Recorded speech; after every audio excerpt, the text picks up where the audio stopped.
बात 29 साल पहले 1996 के अक्टूबर महीने की है। पंजाब के एक छोटे से गांव में एक किसान परिवार से बिलोंग करने वाले प्रदीप सैनी और विजय सैनी नाम के दो भाई रहते थे। प्रदीप सैनी 23 साल का था और उसका छोटा भाई विजय सैनी 19 साल का था। ये दोनों ही भाई कार मैकेनिक का काम किया करते थे। 90s का दौर था और उस समय पंजाब में मिलिटेंसी या यूं कह लो कि उग्रवाद खत्म होने की कगार पे था। इन दोनों भाइयों को डर था कि पुलिस इनको इस बात के लिए पकड़ लेगी कि इन पे इल्जाम था कि ये खालिस्तान सेपरेटिस्ट मूवमेंट से जुड़े हुए हैं। लंदन के साउथ हॉल में रहने वाले इनके जो रिलेटिव्स थे पंजाबी कम्युनिटी के, वो काफी सक्सेसफुल थे। तो इनको ये एहसास तो हो चुका था कि अगर ये लोग भी वहां चले जाएं तो इनकी लाइफ भी बेटर हो जाएगी। पैसा, जॉब, फैमिली एक्सेट्रा हर पर्सपेक्टिव से सब अच्छा ही अच्छा होगा। लेकिन इन लोगों को वीजा नहीं मिला क्योंकि पैसे कम थे। तो ये दिल्ली पहुंच गए। फिर दिल्ली में ये लोग एक एजेंट से मिले जिसको इन दोनों भाइयों ने 150 पाउंड दिए। तब के रेट के हिसाब से लगभग 10,000 रुपए मान लो। अब इस एरोप्लेन के स्ट्रक्चर को समझो। ये है प्लेन के आगे वाले पहिए का व्हील वेल और ये है बैगेज कंपार्टमेंट। तो एजेंट ने दोनों भाइयों को बोला कि व्हील वेल से बैगेज कंपार्टमेंट तक एक रास्ता जाता है,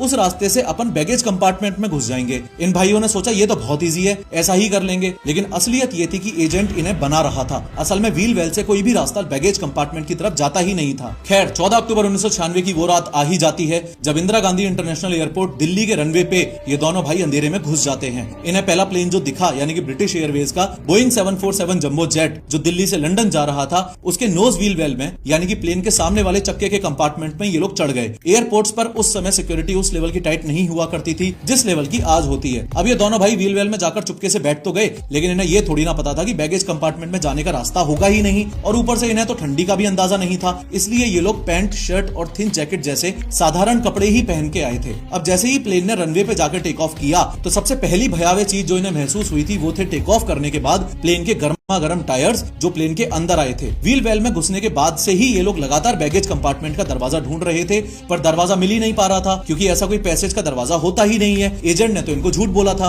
ये पूरी फ्लाइट 6,500 किलोमीटर की थी, पूरे 10 घंटे की। और जैसे ही प्लेन 30-40 हजार फीट की ऊंचाई पे पहुंचा तो इन दोनों भाइयों की घिघी बंद गई। इन्हें ऐसा फील हो रहा था जैसे आर्कटिक में आ गए हों। टेम्परेचर -60 डिग्री सेल्सियस तक गिर चुका था। प्लेन के एक हाइट पे पहुंचने के बाद व्हील वेल दुनिया की सबसे खतरनाक जगहों में से एक बन जाता है। वहां प्रेशर, टेम्परेचर या ऑक्सीजन मेंटेन करने की सुविधा थोड़ी ना होती है। जैसे जैसे प्लेन हाइट पे जाने लगा तो टेक ऑफ के कुछ मिनट बाद ही ऑक्सीजन की कमी की वजह से यानी कि हाइपोक्सिया की वजह से पहले बड़ा भाई प्रदीप बेहोश हो गया। विजय भी स्ट्रगल कर रहा था, लेकिन उसकी भी एक्सट्रीमली लो टेम्परेचर यानी कि हाइपोथर्मिया से बॉडी फ्रीज हो गई। थोड़ी सी ग्रिप बनी हुई थी तो दोनों का पूरा सफर कट गया। दोनों अलग अलग कॉर्नर्स में पड़े हुए थे। अब ये सफर खत्म होने को है। पायलट्स ने लैंडिंग का अनाउंसमेंट कर दिया है और प्लेन अब लंदन में लैंड करने के लिए अपनी हाइट कम कर रहा है। इस समय तक प्रदीप और विजय की कंडीशन ये हो चुकी थी कि विजय तो हाइपोथर्मिया की वजह से ऑलरेडी मर चुका था, बस उसकी डेड बॉडी व्हील वेल के कोने में पड़ी हुई थी। लेकिन प्रदीप की किस्मत अच्छी रही कि प्रदीप की बॉडी सस्पेंडेड एनिमेशन मोड में चली गई। सस्पेंडेड एनिमेशन मोड का मतलब सिंपल शब्दों में यह है कि बॉडी टेम्परेरीली पॉज मोड में चली जाती है। ह्यूमन बॉडी की इस स्टेट में हार्ट बीट बहुत स्लो हो जाती है,